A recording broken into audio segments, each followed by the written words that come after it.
Oke teman-teman, balik lagi dengan saya Fikri Ridho. Kali ini saya mau membahas soal pertandingan Indonesia U20 lawan Iran U20 ya. Indonesia U20 asuhan Coach Indra Syafri turun dengan skuad terbaiknya, di mana di lini depan Coach Indra Syafri mengandalkan Jens Raven dan Ragil.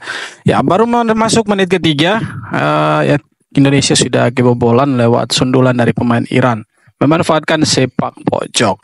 Dan di pertandingan kali ini Indonesia harus dicukur habis di babak 3-0 oleh tim kuat Iran ya. Mari kita bicara soal permainan teman-teman ya. Kalau kita lihat permainan timnas Indonesia malam ini, saya pikir ya sepertinya tidak jauh berbeda ketika mereka bermain di laga uji coba kemarin lawan Yordania, kemudian lawan India ya teman-teman.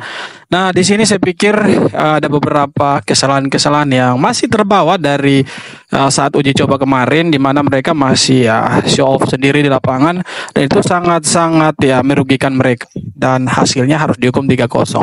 Kemudian ya masih sering-sering umpan lambung, kemudian pas back pass long ke depan ya.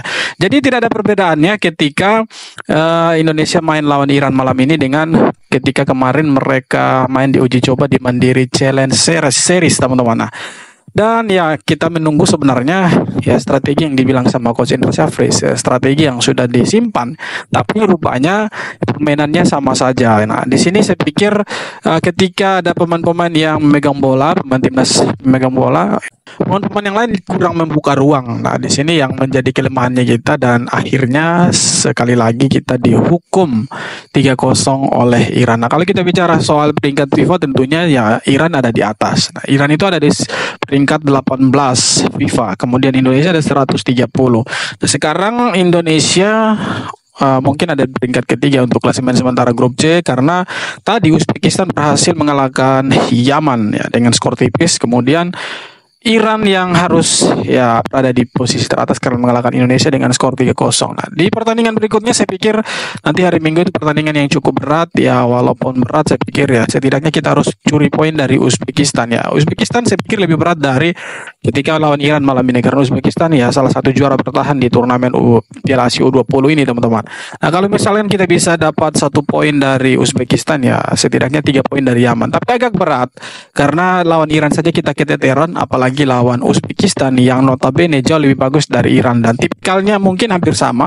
Tetapi kalau kita lihat secara peringkat, Uzbekistan jauh lebih bagus daripada Iran, dan ya kita lawan Iran kita hancur-hancuran, dan secara permainan kita kalah jauh, kita kalah di semua posisi, kita kalah di semua lini. Dan kalau kita lihat Iran, mereka memanfaatkan postur mereka yang cukup tinggi, dan ya kita lihat Indonesia kalah posisi, kalah juga soal postur, dan Iran memanfaatkan itu. Mereka suka bermain bola atas, dan ya 3 gol mereka dari bola atas semua teman-teman. Dan ya saya bingung juga ketika gol kedua terjadi, bukan gol kedua ya, tapi gol ketiga.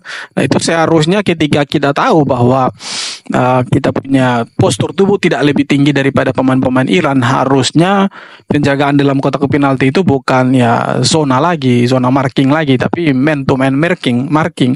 Tapi ini yang dilakukan sama pemain-pemain U20 ya zona marking, dan ya kita kalah postur teman-teman. Akhirnya ya kita dihukum dengan gol ketiganya Iran.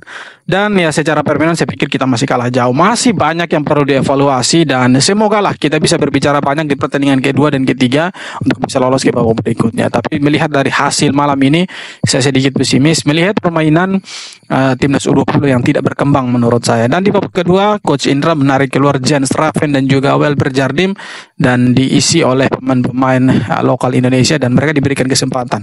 Dan ya saya pikir tidak buruk juga mereka bermain di lapangan melawan Iran, tetapi ketika kita tertinggal 3-0 maka mental kita akan sedikit jatuh, dan saya pikir itu ya terasa sekali dari umpan-umpan mereka. Kemudian ya ketika mereka pegang bola, salah satu dari pemain timnas pegang bola, contohnya ya si Buffon, banyak pemain-pemain timnas 10 orangnya bingung mau ngapain ya. Jadi kita masuk di sepertiga lapangannya Iran, ya bingung mau buat apa.